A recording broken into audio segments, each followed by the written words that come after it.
는 그러한 사건을 우리가 오늘 볼 수 있습니다. 오늘 보니까 이 사건은 예루살렘에서 있었던 일이죠. 베데스다라는 곳에서, 원래 베데스다 궁일의 장소다 혹은 자비의 집이다 이렇게 얘기할 수 있는데, 거기에 보니까 양문 곁에 히브리 말로 베데스다라는 곳이 있는데 거기 행각 5이 있었다. 이 건물 주위에 비나 햇빛을 피할 수 있는 이제 그런 것을 행각이라고 그러는데 그 5곳이 있었다는 거예요. 거기에서 이 38년 된 병자가 누워 있었던 것입니다. 그러니까 이 병자는 어떤 병자입니까? 너무나 긴 세월 동안 고생을 했겠죠. 38년. 우리 중에 아직 38세가 아직 안 된 사람들도 있죠. 태어나서 지금까지 아팠어야 그래도 병자 못 따라가요. 38년 된 병자. 그가 몇 세쯤 이 병자가 된지 모르겠어요. 한 10살 정도라면 거의 지금 50이 돼가는 때까지 계속 병자로 있는, 긴 세월 동안 거기 6절에 보니까 누워 있었다고 그랬죠. 처음엔 좀 걸었는지 잘 모르지만 현재 누워 있었어요. 얼마나 거동이 불편합니까? 그리고 그는 이제 38년 동안 그랬고, 그러면 39년째는 어떻게 될까요? 마찬가지.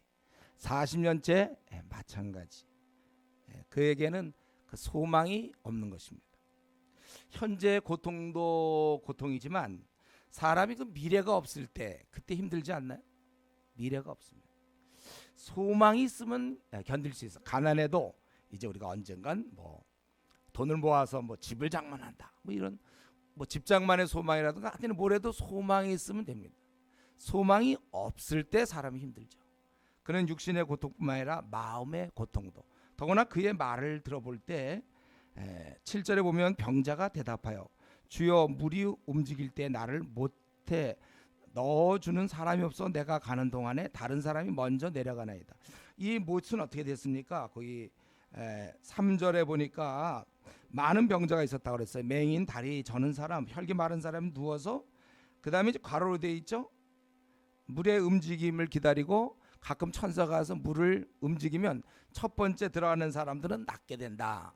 이거는 아마 성경적이라고 볼 수는 없겠고, 그러한 그 당시 어떤 미신비슷한 게 있었는지 몰라요. 어쨌든 그러니까 사람들이 나 보려고, 사람이 병이 나면요 뭐든지 해보려고 그러거든.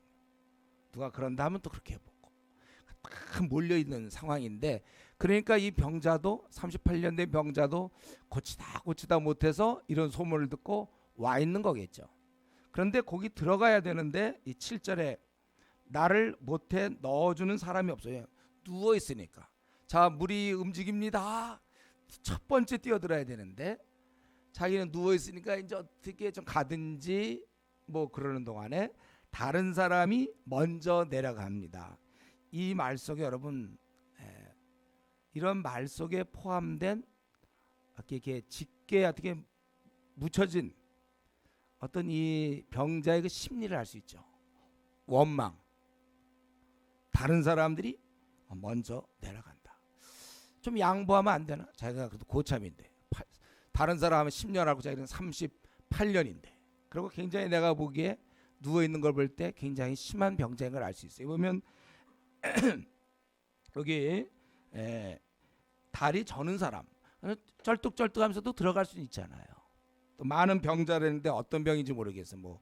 그때 우리 혈류증 앓는 여인처럼 걸어 다닐 수도 있는데 이 사람은 누워 있단 말이에요. 그러니까 사람들에 대한 원망이 묻어 있어요. 좀 나한테 자리를 좀 양보하면 안 되나? 그리고 다 자기만 생각하나? 왜 나를 좀 누가 와서 밀어넣어 주면 안 되나? 이러한 이제 원망과 불신과 어떠한 시기심과 불평이 가득 차 있는 것입니다. 이 분위기는요 언제 물이 동할지 모르잖아요. 날짜에 대한 예고가 없단 말이에요. 천사가 와서 물을 동일 때가 있다, 동하게 할 때가 있다. 그렇다면 긴장이 되는 거예요. 차라리 10월 며칠 날 동한다 그러면 그 전까지 편하게 있어야 되는데 언제 그렇게 될지 모르니까 매일매일을 긴장하고 있어야 되고, 그리고 서로를 쳐다봐야 돼. 병자들끼리 제가 먼저 가나, 어디 쪽인가, 물이 어느 쪽에 동하는가, 이렇게 내가 살기 위해서는 남을 희생하는, 오늘날 이 사회 비슷하지 않습니까? 이제 이러한 분위기, 경쟁하는 공동체, 예, 서로를 이렇게 견제해야 되는, 내가 살아남아야 되니까 바로 그러한, 그야말로 이 병자는 사는 게 아니었겠죠. 사는 것도 힘든데 심리조차도 그 7절에 있는 것처럼 나를 못에 넣어주는 사람이 없어. 내가 가는 동안 뭐 누워서 기어서 어떻게 가는지 모르겠어요. 다른 사람이 먼저 내려가나이다. 그의 아주 중심에 현재의 고통과 타인에 대한 원망, 이런 사람이 마음에 평안이 있을 리가 없죠. 원망이 생기는데, 경쟁이 생겨서 내가 들어가야 되는데, 이 자리에 내가 들어가야 되는데 다른 사람이 들어가다니, 매일매일의 삶이 경쟁, 언제 어떻게 될지 모른다. 평안이 있을 수가 없습니다. 여러분, 평안이 참 좋은 거예요.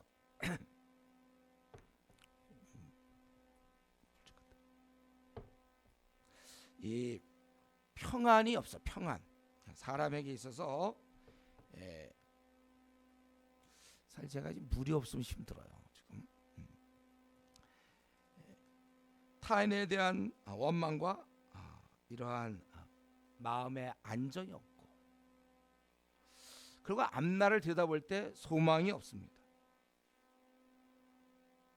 참으로 고달픈 인생, 그게 바로 38년 된 병자인 것입니다.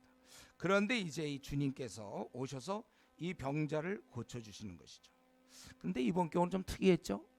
그냥 보통의 경우 주님께 나와서 고쳐달라고 그래요. 주님께 간구할 때 들어줘요. 단 예외가 있다면 귀신 들린 자, 그런 자는 자기가 간구할 수 없으니까 먼저 나가라 이렇게 얘기하시고, 보통의 경우는 찾아와야 들어주십니다.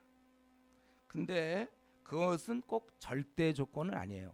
이 사람 보니까 15절에 보니까 그 유대인들에게 누가 그랬냐니까 모른다 그러고, 나중에 예수님이 이제 예수님인 걸 알고 자기 고치는 이는 예수라 하니라, 이렇게 예수님의 이름도 몰랐던 것입니다.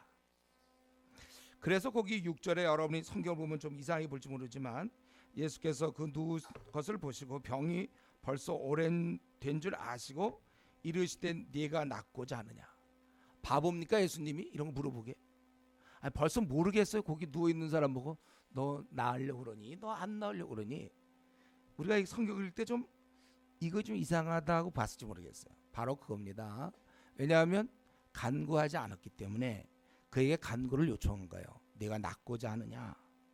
그래서 물어본 다음에 이제 그를 내 자리를 들고 걸어가라. 8절에 참 하늘의 왕께서 이 땅에 있는 그 가련한 인생에게 일어나라고, 바로 그 말씀.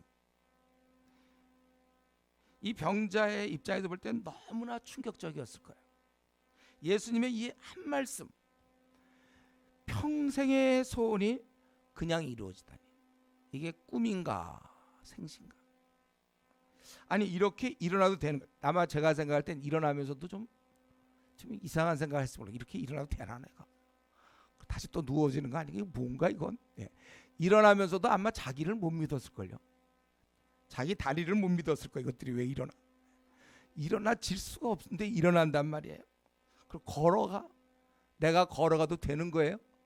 38년 동안 아마 좀 모르겠지, 우리가 자세히 모르지만 일단 누웠다는 걸 볼 때 생애에 이런 날이 있다니, 아마 이 사람 그러나서 곧 미쳤다라 이렇게 나올지도 몰라. 미치지 않았겠어요. 이때 미칠 지경이었겠죠. 막 소리 지르고 춤추고 싶었을 거예요.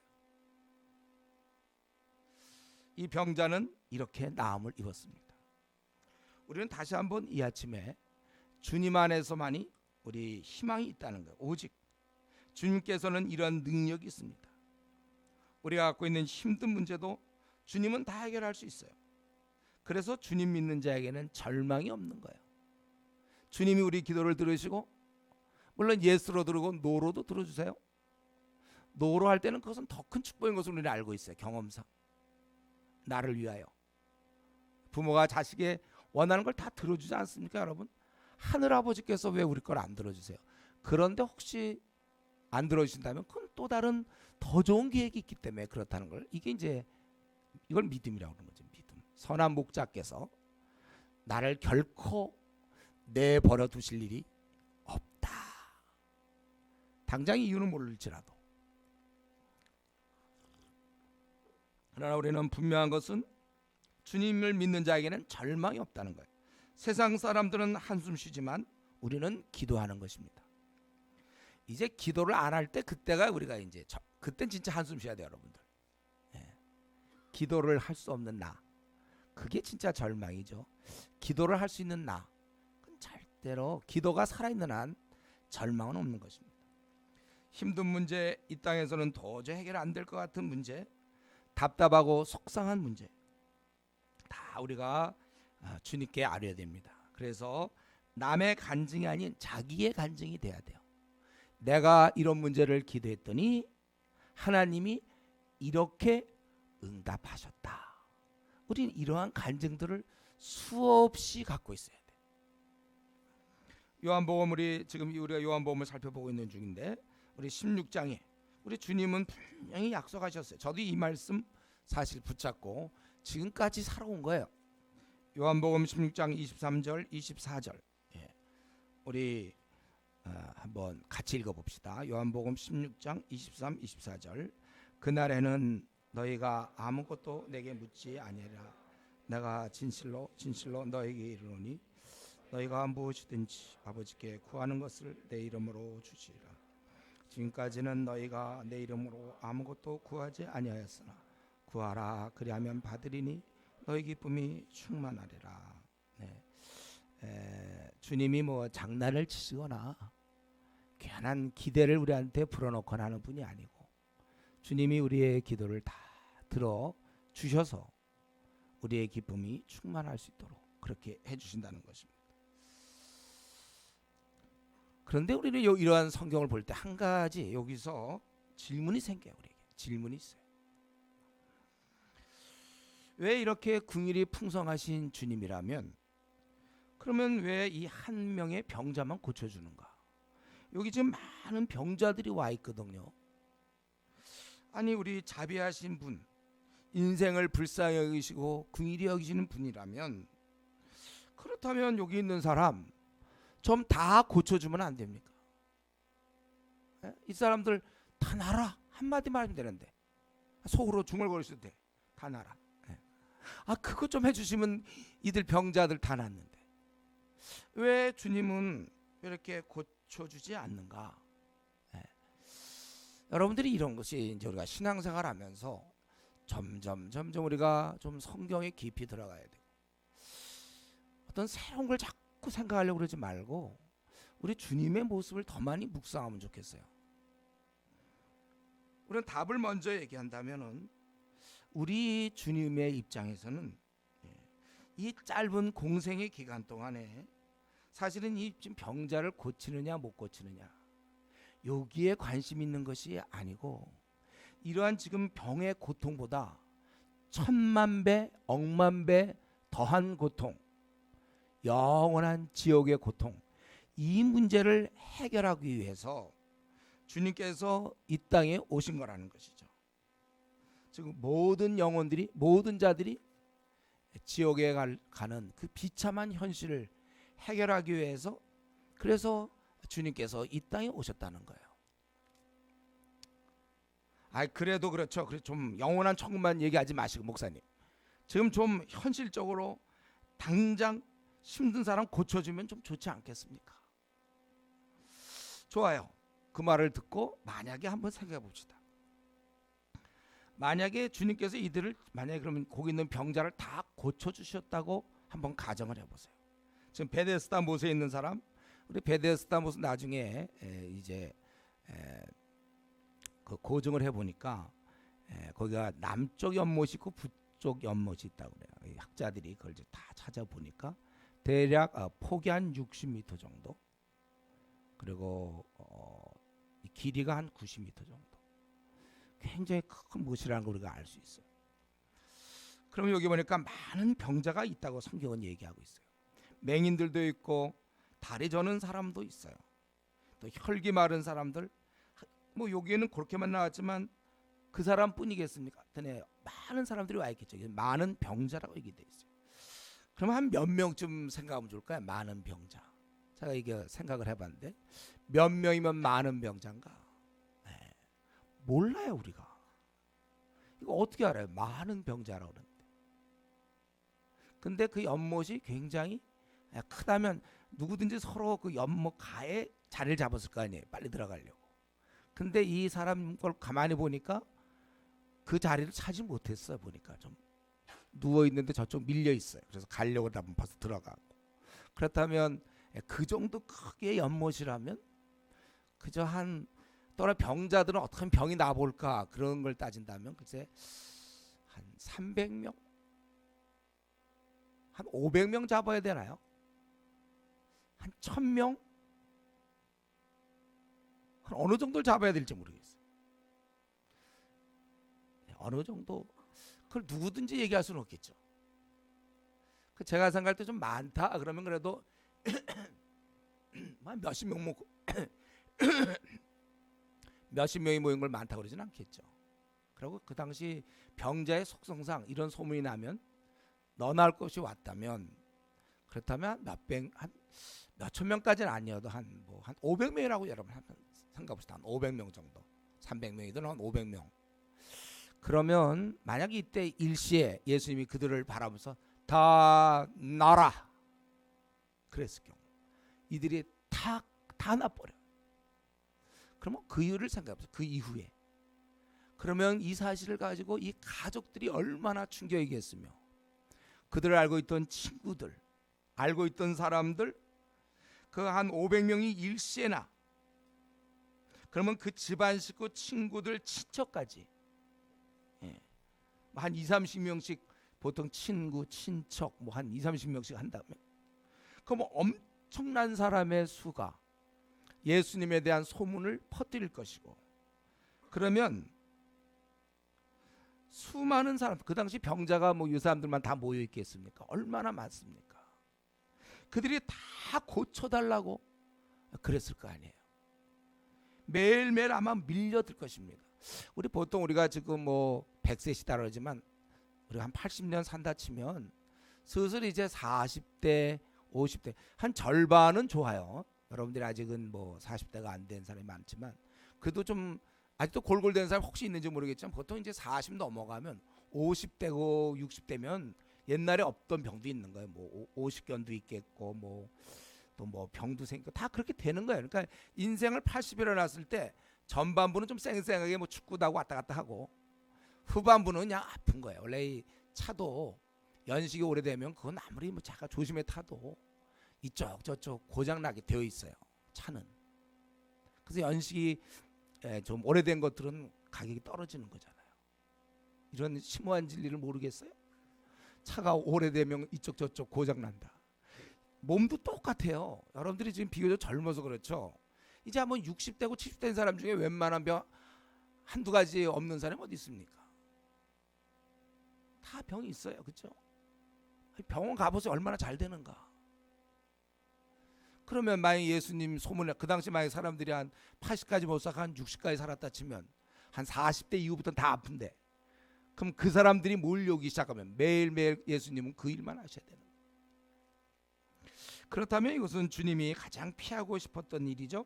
우리 마가복음 한번 봅시다. 마가복음 1장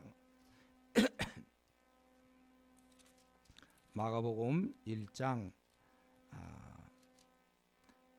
40절에 거기 보니까 나병 환자를 깨끗게 하는 사건이 나오고 나병 환자에게 이제 고쳐준 다음에 44절에 아무에게 아무 말도 하지 말고 내 몸을 제사장에 보이고 그걸 입증하라. 그런데 그 사람이 말을 안 들었어요. 왜냐하면 자기 나병이 났으니까 너무나 감동이 돼가지고 감격스러우니까 만나는 사람마다 얘기했겠죠. 그래서 이 일 많이 전파하여 널리 퍼지게 하니 그러므로 예수께서는 다시는 드러나게 동네에 들어가지 못하시고 왜냐하면 모든 자들이 밀려오니까 우리 아까 이 38년 된 병자를 고쳤는데 혹시 이때 어떤 사람이 만약에 예수님 나를 고쳐주십시오 그랬으면 분명히 우리 주님은 고쳐주셨을 거예요. 고쳐달라는 사람 안 고쳐준 적은 성경에 단 한 번도 없습니다. 그러나 그렇다고 아픈 사람 무조건 다 고치는 것이 주님의 사역이 아니라는 거예요. 주님은 사실 이것을 피하고 싶었어요. 많은 환자들이 달려드는 거. 적어도 인생의 사람들의 절반 이상이 달려올 거예요. 지금도 만약에 그런 사람이 있다면 우리 젊은 사람들도 아마 좀 가보고 싶은 사람이 있을걸요. 그래도 저는 지금 많아요. 예. 꽤 있을걸요. 하다못해 뭐 무좀이라도 아니면 여드름이라도 뭐 피부 하여튼 무조건 나을 수만 있다면, 아니면 꼭 그런 병 아니더라도 뭐 피부라도 말이죠. 하얗게 바꿔달라든가, 뭐 이쁘게 해달라든가, 뭐 성형수술 요즘 많이 하잖아요. 다 요구할 거예요. 끝도 없어요. 그거는 다 출세하게 해달라고 그러고, 다 군사가 요직에 들어가게 해달라고 그러고, 뭐 요즘 같으면 다 공무원 되게 해달라고 그러고, 뭐 다 끝이 없을걸요. 그런 요구들 들어주기 시작하면. 그럼 여기가 신라곤입니까? 타락한 인간들이, 하나님을 떠난 인간들이 고통 가운데 있는 것. 그래서 영원한 소망을 바라봐야 되는데, 이 땅에서 다 이루어지면 누가 주님을 의지합니까? 그것이 무슨 신라곤이에요. 끝없이 밀려올 것입니다. 주님은 이것을 원한 게 아니고, 주님은 이 땅에 오신 목적은 사실은 이 땅의 그 자잘한 문제, 우리는 큰 문제일지 모르지만 그 문제가 아니라, 우리 주님은 우리를 구원하시기 위해서, 죄인을 구원하시기 위해 왔다. 마가복음 2장 17절에 인자가 온 것은 죄인을 구원하러 온 것이다. 분명히 얘기하고 있습니다. 만약에 병 고치는 문제, 우리의 피부를 바꾸는 문제, 뭐 성형수술, 또 우리 결혼하는 문제, 뭐 대학 들어가는 거, 뭐 회사 들어가는 거, 이런 건 천사 한 명 내보내면 되는 거예요. 그런 거는 천사 한 명이 와서 다 할 수 있는 거예요. 그거는요. 그것이 아니고, 주님께서는 바로 도저히 안 되는 죄인들, 지옥 형벌을 받아야 마땅한 죄인들을 구원하기 위하여, 그래서 이 땅에 오신 것입니다. 즉 하나님과 우리 죄인을 화목시키기 위해서.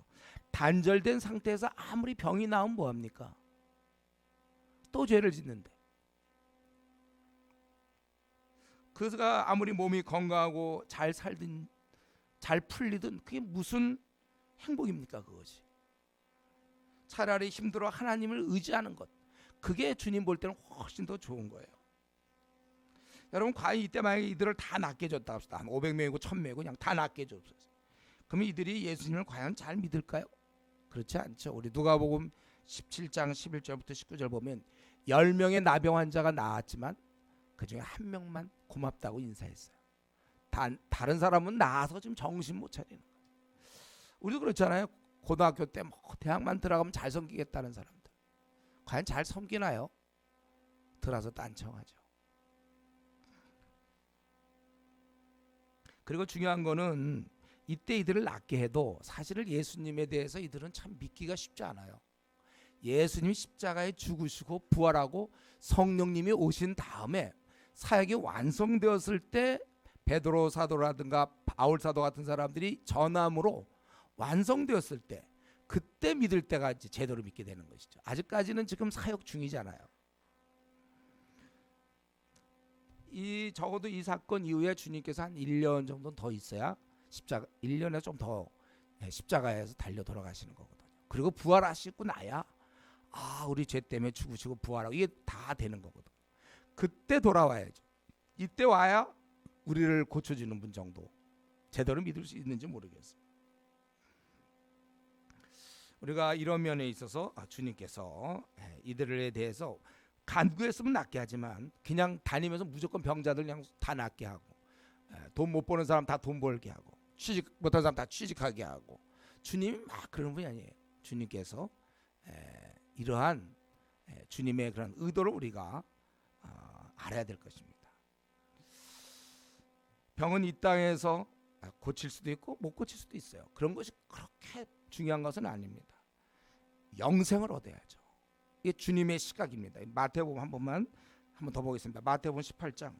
우리 주님의 시각을 한번 보세요. 어떠한 시각을 갖고 계시는가? 마태복음 18장 8절에서 9절까지.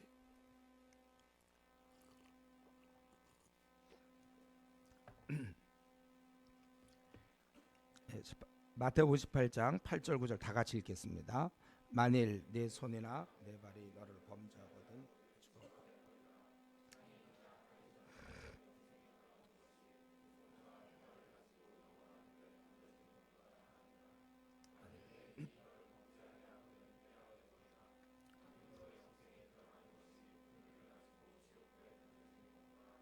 네, 한마디로 주님을 잘 섬기는 걸 가장 원하신다는 거예요.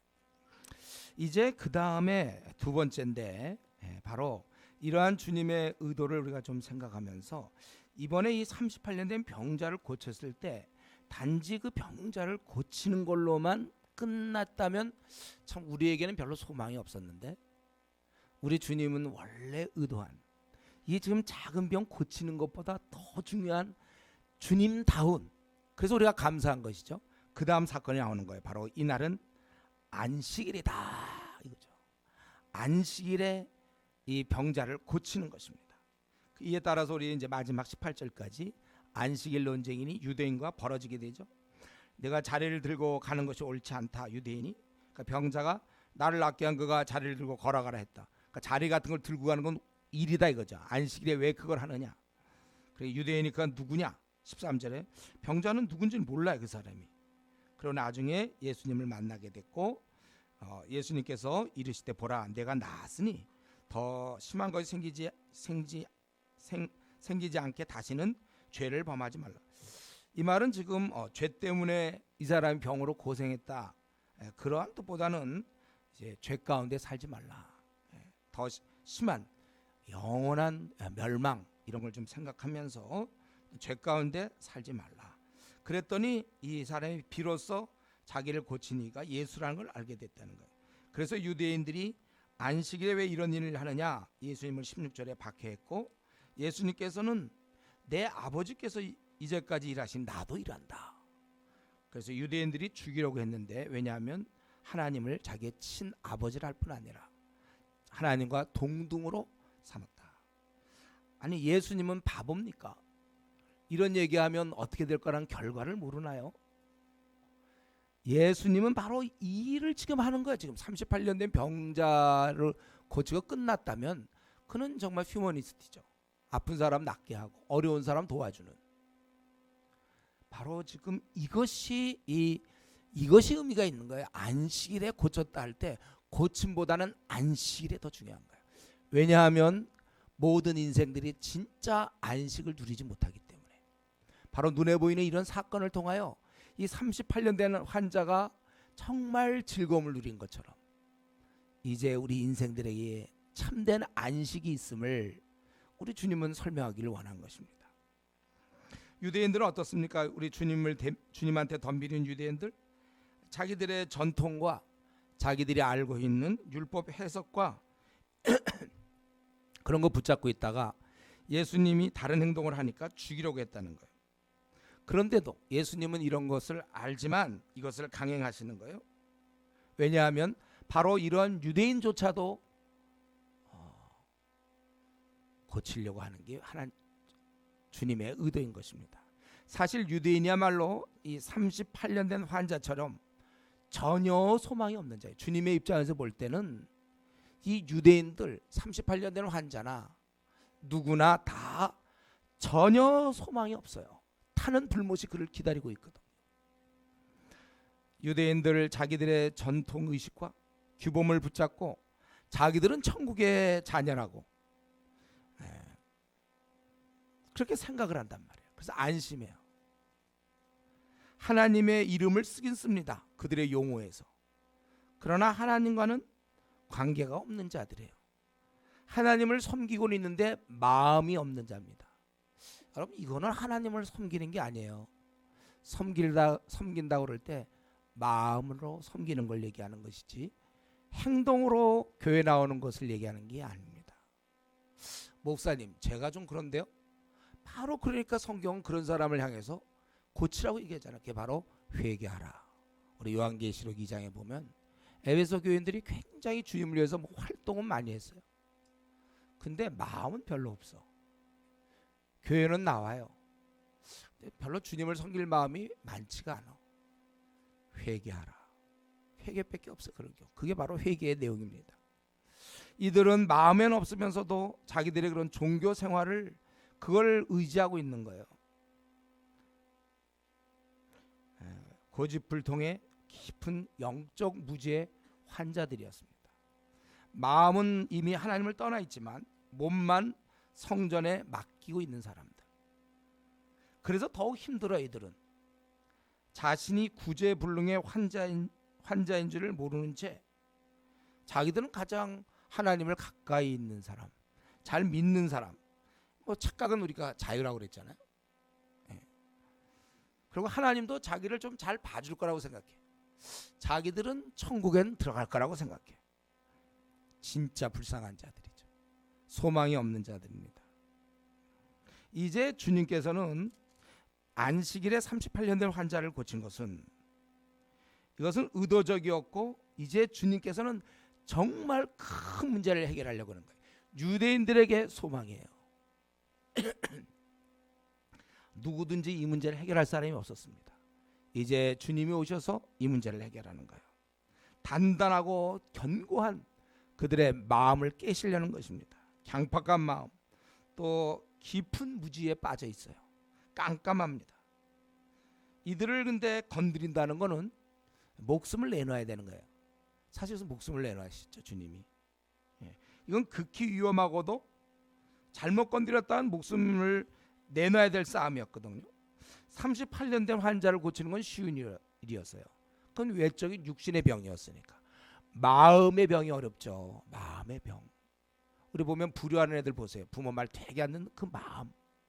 효도하는 애들 보면은 그 효도하고자 하는 그 마음의 차이 때문에. 부부 사이도 아내를 사랑하면 모든 문제 해결되는데 아내를 미워하니까, 또 남편을 미워하니까, 교회에서도 목사를 사랑하면 아무 문제가 없어요. 또 성도를 사랑하면 아무 문제가 없어요. 미워하니까. 이런 게 다 문제가 있는 거예요. 회사에서도 마찬가지고. 마음이 제일 문제예요. 그렇게 까칠했던 사람이 어느 날 보면 양으로 변했어요. 저는 그런 걸 많이 봐요. 그의 마음을 바꿨기 때문에. 마음 바뀌기 전엔 왜 그렇게 까칠한지 몰라. 그때는 까칠해. 해당되는 사람이 있을 거야 아마. 또 목사님 나를 또 겨냥 그거 아니라고 그래서 제가 그냥 대중적으로 얘기하는 거야. 까칠한 사람도 있을 테니 조심하라. 마음을 어떻게 쓰느냐에 따라 그게 달라지는 거야. 사람 마음.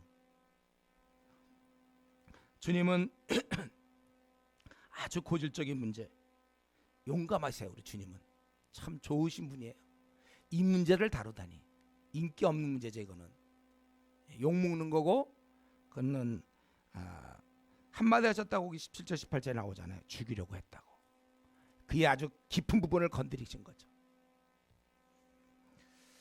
우리가 이 아침에 생각할 것은, 주님께서는 참으로 진짜로 38년 된 환자 고쳐서 요 짧은 인생 동안 좀 편하게 살게 하는 거, 그 정도의 일을 하려고 우리 주님은 그 정도의 사랑만 있는 분이 아니라 근본적으로 우리 인생들에게 안식 주기를 원하는 것입니다.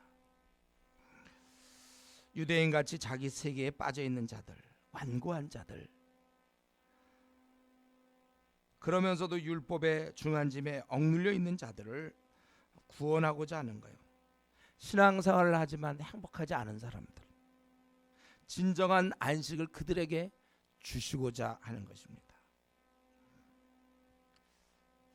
여러분, 제가 더 나아가기 전에 한번 우리 자신을 살폈으면 좋겠어요. 지금쯤 어때요, 여러분? 신앙생활 한 지 이제 몇 년 됐을 텐데 지금쯤 이제 자기 문제는 다 정리됐습니까? 하나님과 주님과 나 사이에 좀 자기 문제는 다 정리됐나요? 그래서 정말 우리는 행복하게 살아야 돼요. 여기서의 그 행복을 주려고, 이건 뭐 부자가 된다든가, 뭐 일이 잘 풀린다든가, 앞날이 뭐가 환하다든가, 무슨 뭐 이런 걸 얘기하는 게 아니에요. 그런 거 관계없는 주님 안에서의 참다운 그런 행복. 여러분, 우리가 행복해야 됩니다. 만족해야 돼요. 지금의 삶에. 아직도 뭐가 뭔지 모르는 채 어둠에 헤매고 있어서는 안 됩니다. 여러분들은 오늘 이 성경 본문을 봤을 때 와, 내가 정말 나는 이제 내 모든 문제 다 정리됐고 내가 뭐 가난하든 학벌이 없든 외모가 없든 일이 안 풀려든 그런 거 큰 문제 없어요. 주님과의 관계가 회복된 사람들은 깊은 평안 가운데 있는 것입니다. 우리 사실 제대로 이 유대인들이 정말 제대로 주님을 알았다면 이들은 이렇게 살지 않았을 거예요. 우리도 알고 있잖아요. 우리가 주님을 제대로 알고 나니까 얼마나 우리는 행복합니까? 우리 인생이 얼마나 행복해요. 우리 지금 여러분 우리는 행복해 있어야 돼요. 주님이 안식일에 이 일을 벌리신 우리는 이제는 안식을 누리며 살고 있어야 돼요. 옛날에는 안식을 바라보며 살았죠. 우리는 아니에요. 안식을 누리면서 하루하루를 사는 거예요.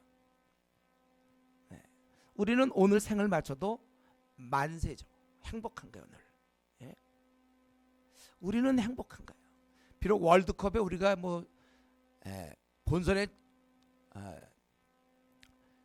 본선에 진출을 못한다 하더라도 우리는 불행할까요? 우리는 행복한 거예요. 이 땅에서 벌어지는 그 어떤 문제도 관계없이 우리는 행복하고 만족스러운 것입니다. 여러분 지금 그렇게 되셔야 돼요. 주님이 이거 주시려고 이 땅에 오신 거예요. 전천후 평강, 항상 기뻐함, 만족. 여러분 이거 확실해요? 다메섹 이후 나는 확실히 다메섹 이후 맞습니까? 모태신앙들 오늘 주님 오셔도 되는가? 제가 늘 이 질문이죠. 예, 오늘 주님 오셔도 됩니다. 이 정도는 돼야 돼요, 여러분. 이거 안 되면 안 돼. 이것부터 정리하셔야 돼. 우리 주위에 우리는 사실 정리가 돼 있고 그리고 우리 주위에 이런 유대인처럼 수많은 사람들이 주님을 제대로 못 만나고 그 무지한 그 길에서 그 어둠에서 자기들 생각에 갇혀 있다는 것입니다. 교회를 다니든 안 다니든 이 어둠에 갇혀져 있어요. 에베소서 4장 18절에 그들의 총명이 어두워지고 그들 가운데 있는 무지함과 그들의 마음의 굳어짐으로 말미암아 하나님의 생명에서 떠나 있도다. 우리 주님께서 이 땅에 계실 때 그렇게 말씀하셨죠. 진리를 알지니 진리가 너희를 자유케 하리라. 여러분 지금 이 땅에 있는 모든 사람들은 이 자유함이 필요합니다. 우리 주위에 많은 사람들이 직장의 동료들 다 이 자유함이 없어요. 평안이 없단 말이에요. 그들은 지금 깊은 어둠에 갇혀져 있는 것입니다. 오늘 이 아침에 우리는 이 사실을 생각해야 돼요. 우리 주님은 행복하지 못한 수많은 사람, 뭘 얻었다고 행복하냐면 그렇지 않아요. 우리의 행복은 어떤지 못 얻든지 행복한 사람들이에요. 이걸 주신 거예요, 우리 주님께서. 이게 바울 사도가 얘기한 자족이죠. 만족할 수 있어요, 우리는. 내 생에 지금 여러분 만족할 수 없다면 주님과의 관계에 지금 심각한 문제가 있는 거예요. 주님을 제대로 만난 사람은 그가 아주 거지랄지라도 웃으면서 살 수 있는 거예요.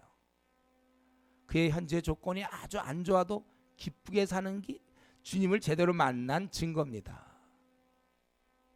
그 지금 사업에 부도가 날지언정 평안을 잃지 않는 사람들, 생이 후회가 안 되는 사람들, 주님 만난 사람들의 모습이죠.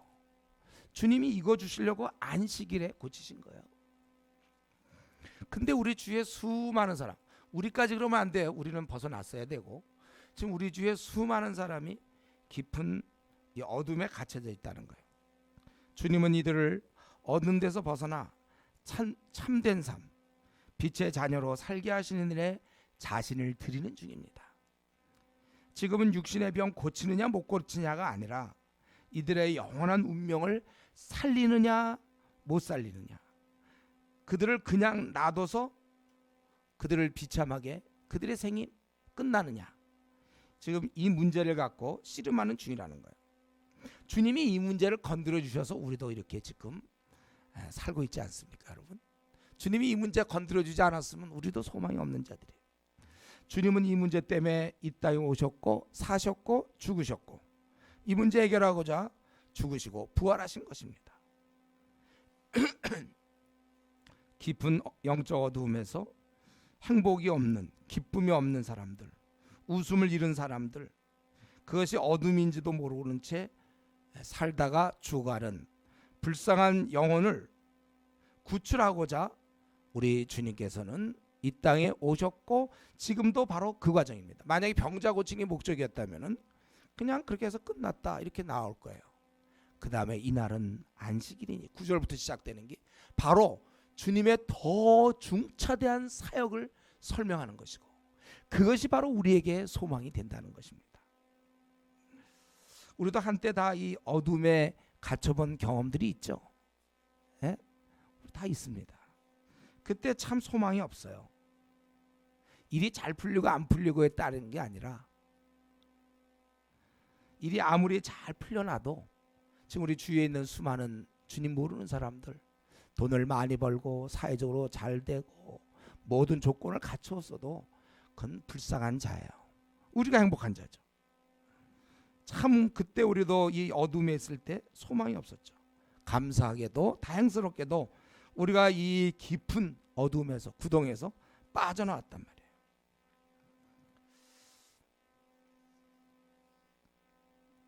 말씀을 마쳐야 되겠는데요.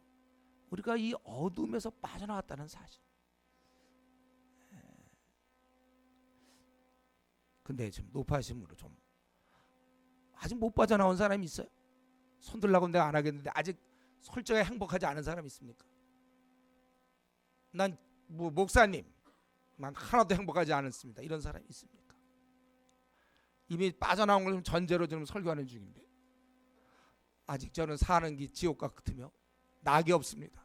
바로 38년 된 병자와 마찬가지입니다.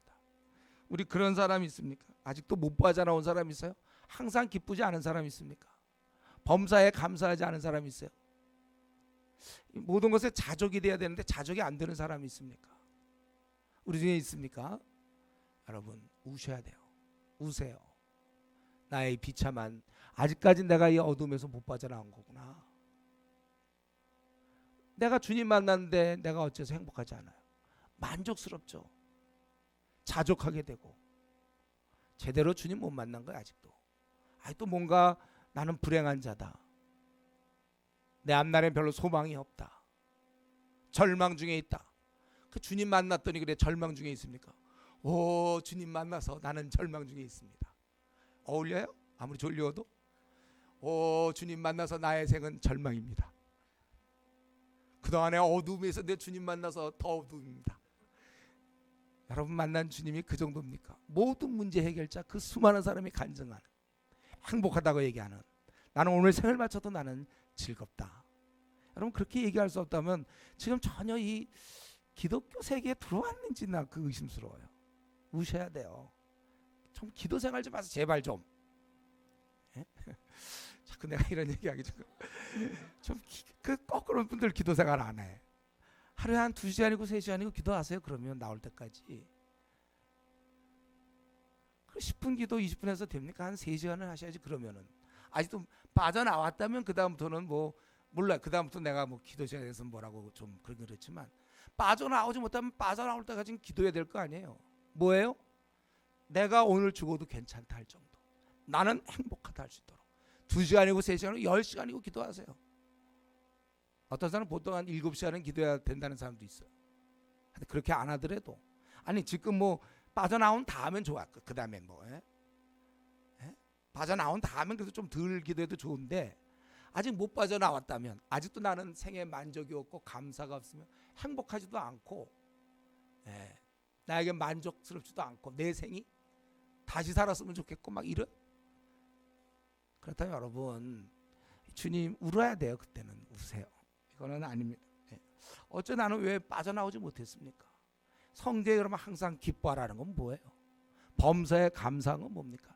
선한 목자가 내 생을 인도하는데 내가 무엇을 염려합니까? 살든지 죽든지 내 뜻, 주님의 뜻대로 하시옵소서. 찬송은 뭐 그렇게 부르면서 선한 목자를 우리가 신뢰하고 그래야 돼.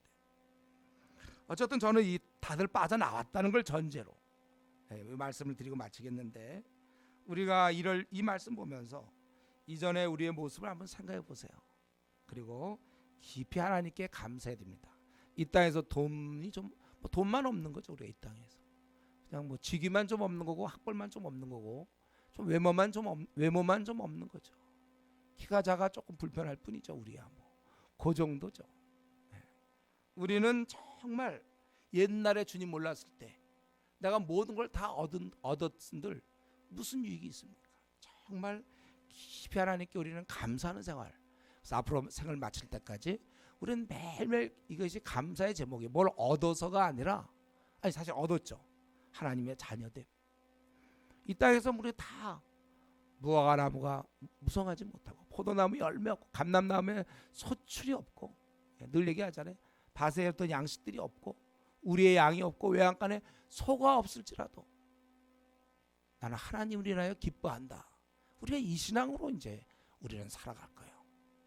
그리고 우리도 오늘 이 말씀을 보면서 결심해야 될 것은, 우리의 스승 되신 주님을 본받아서 우리도 좀 시시한 병자 고치는, 시시한 건 아니겠지만 그런 일을 하다가 생을 마치지 말고, 우리도 이 주님처럼 깊은 영적 어둠에 빠져 있는 사람을 위하여 우리의 남은 생을 한 30년 쓸 거면 30년, 40년 쓰든지 우리의 남은 생을 우리가 살아야 됩니다.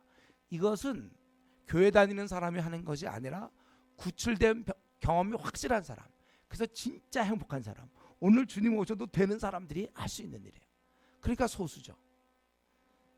소수만이 이 일을 할 수 있고 대부분이 헤매는 것입니다. 그래서 우리도 시간을 낼 수 있는 만큼 우리가 관심을 이 불쌍한 자들에게 쏟아줘야, 우리가 시간을 내는 만큼, 관심을 쏟는 만큼, 그만큼 이 불쌍한 자들에게 소망이 생기는 것입니다. 그들은 전적으로 우리만 바라보는 거예요. 우리가 가만히 있으면 그들은 죽는 것입니다. 우리가 이번에 세월호 참사를 보면서 이 구조 못해서 참 속상하고 참 답답해요. 왜 구조를 저러는가? 처음에 왜 또 그렇게 했는가? 속상하다. 참 답답해요. 안타까워요. 눈물이 나요. 그러나 우리는 이제 우리 자신을 돌아볼 때 우리는 우리 일만큼이라도 좀 잘하면 좋겠어요. 지금 타는 불못에 빠져가는 중에 있는 내 주위 사람들을 효과적으로 나는 건지고 있는가? 우리만 바라보고 있고 우리가 도와주지 않으면 영원한 멸망을 당하는 사람을 위해서 내 비록 바쁘지만 토요일만큼이라도 시간을 내서 건져주는가? 아니면 그것조차도 안 하는가? 주님이 온 인류의 구원을 위해서 어떤 작은 문제가 아니라 큰 문제에 자기의 자신을 던졌듯이, 우리도 우리 주위의 수많은 불쌍한 영혼들을 위해서 우리의 남은 생을 드려야 되겠습니다. 너무 생을 아까워하지 마세요. 이렇게 살지 않고 더 보람된 삶이 있습니까? 있다면 한번 그렇게 사세요, 여러분들. 이것보다 더 영원토록 지옥 형벌을 받아야 될 사람을 건지는 일보다 더 보람된 일이 있다고 생각되면 그 일에 여러분이 매진하세요. 그렇지 않다면 우리는 참으로 이렇게 주님이 큰 일을 했던 것, 안식일에 했던 바로 그 일, 우리가 주님께서 가신 그 길, 우리 주위에 있는 정말 비참한 영혼들을 위하여 목숨을 주시면서까지, 사실 유대인과 싸우고 있지만 사실은 이들을 구원시키는 거예요, 이게. 그래야 이들이 구원이 되죠. 우리의 남은 생, 우리가 작은 일에 너무 매달리지 말고 큰 일을 생각하면서 우리의 생을 드릴 수 있기 바랍니다. 기도하겠습니다.